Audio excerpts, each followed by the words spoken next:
Hey there, traders. This is Christian Farmer. It's Tribeca Trade Group with your end of day recap for Monday. Through this video, we'll be going over what I normally go through. It's just a little bit of the technicals and the indices, a couple of the movers that we saw today, and option activity, which was lackluster at best today. Very quiet, both on the put and call side today.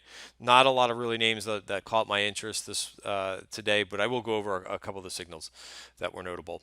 So first of all, it is earnings season continues this week. We've got 26% of the S&P, 22% of Nasdaq, and like I've been saying for the last couple of weeks, this is really where where I've seen the last couple of quarters where the S&P just kind of chops around. So if you look at the performance of SPY last week, it was actually zero point 0.0, so we didn't move at all for the whole week. Same thing for today. We kind of chopped around a little bit, but we finished essentially flat.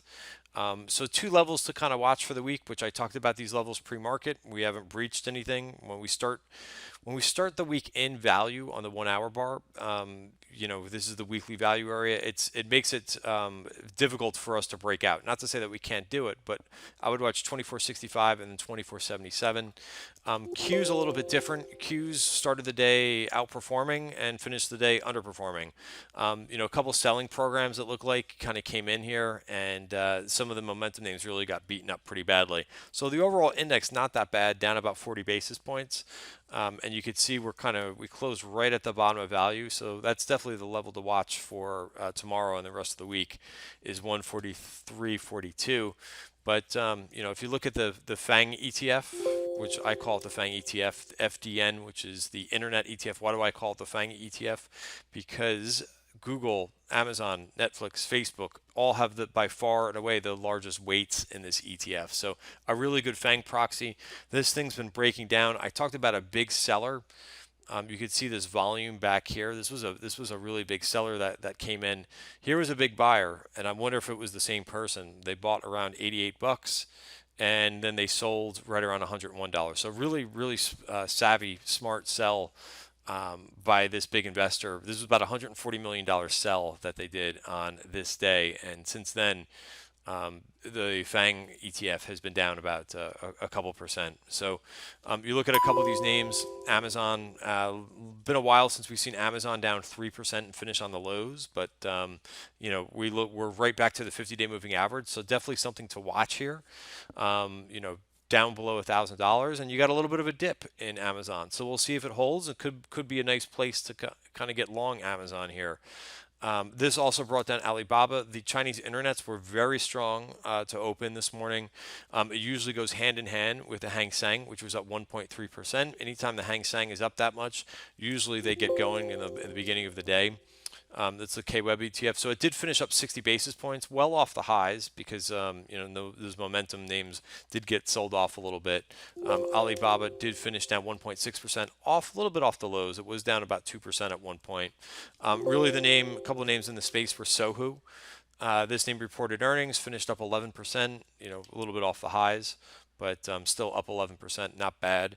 And then Baidu, second day of real nice performance there after earnings. So some continuation, up $6 today. And what I've noticed, if I can bring the right chart up here, yeah, that's right. We kind of scale up a little bit, and we got a VPOC up here. So I've talked about this. I've talked about this on Twitter. And just saying that a lot of times price likes to gravitate back up to these levels where it's a virgin point of control, where price has not visited before in a long time. Once we get outside of value, price sometimes tries to search out those where a lot of buyers and sellers met up previously. So that level's right around 244.50. So that was a couple of the movers. As I mentioned, Qs were weak, but the SPY finished flat. Why? How did SPY finish flat with all those momentum names and the FANG stocks down so much? Because there was a lot of sectors that actually did pretty good today. XME was up 1%, metals and mining. The banks had a nice day today. They finished up about 70 basis points. Citigroup, Goldman performed pretty well. Citigroup was up 1.5%. Goldman also got a nice bid today, was up 1%, back above the 200-day moving average. And a couple other groups, utilities were okay. They finished in the green. And the steel names, which I think I mentioned, metals and mining. So steel names were up quite nicely today. Today up 1.5%. So again, kind of going back to the overall performance of the S&P, you got some groups that did pretty good today, and some groups that did pretty bad today. Transports continue to be on the watch list as an area that could possibly be breaking down. Hasn't broken that 200-day moving average yet, so keep it on the watch list for now. But not much of a bounce. After last week's big sell-off, Friday had a small up inside day, positive inside day, but you got to looks like almost a bearish engulfing bar for today. And then the DAX, over in international markets, the DAX was down again 37 basis points today. And a clear break of the 100-day moving average. Could be next stop is that 200-day moving average, but definitely looking like no, I don't want to say a breakdown in the DAX because you got the 200-day moving average ahead of it, but definitely, a big breach in the 100-day moving average. All right, so I mentioned I would go over option activity as usual, and it was pretty quiet. We did see a little bit of BABA call buying into the weakness. We saw a little bit of Apple Feb calls go out. A couple of the chatter names, and there was chatter in SeaWorld today. They bought some December calls first. Um, SeaWorld, I'm just, I'm not going to go and buy SeaWorld options, but they were bought aggressively in SeaWorld a couple times today. Also, Mattel options. Mattel also, it looks like there's some chatter with that name as well. Apparently, somebody talking about the name being sold. So Mattel, both of these names, both Mattel and SeaWorld saw some late day aggressive call buying.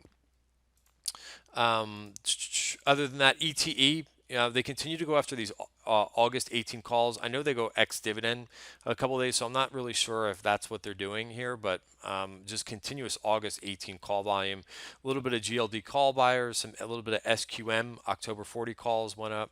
McDonald's, some weekly calls went up.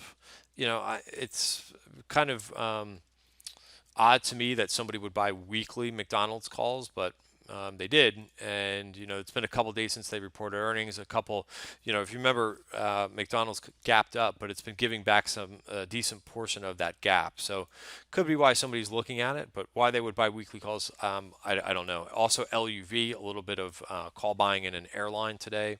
It's been a couple days since LUV Southwest reported. And then it gets to be the usual of what we've been seeing for the last week. Just a lot of names that see call activity and they report in like 2 or 3 days. I think RRGB is one of those names. They report just coming up on 8/8. There was another name that we saw, Williams Sonoma. I'm not sure if this one reports. This one doesn't report to 8/23, so this one was not an earnings play, but there were a couple other ones. FE, it's the second time we've seen call buying in this utility name in the last week. Home Depot, I would say this is probably this one probably is the most interesting one of the day. This is January 170 call. So, the weekly stuff, okay, it's kind of it's a little bit notable if someone's looking for momentum, for a quick pump of the stock. But I'm really interested in the longer dated plays. So Home Depot was really strong today, which I did not mention the movers today, but Home Depot and Costco, really nice moves today. Home Depot reclaiming a little bit of that strength after where they got Amazon about a week ago, with Amazon talking about they're going to sell Whirlpool products. I believe that's or no, was it Kenmore products? Yeah. And then same thing for Costco, another name that got Amazoned. Moving back to the 200-day moving average. So real nice performance today, 3.7%. I think a lot of people have been watching Costco and kind of shaking their head how this thing got so beaten up. A couple down days, understandable, but this thing really got smoked from 182 down to 150. So definitely some buying happening today in Costco. So I would say that Home Depot probably the most interesting day, interesting trade of the day, and that kind of went up towards the end of the day. So somebody's looking apparently for more continuation going all the way out to not this January but next January. Besides that, I traded very little. You know, we put out a report that we're going to, which I'm going to go over tomorrow.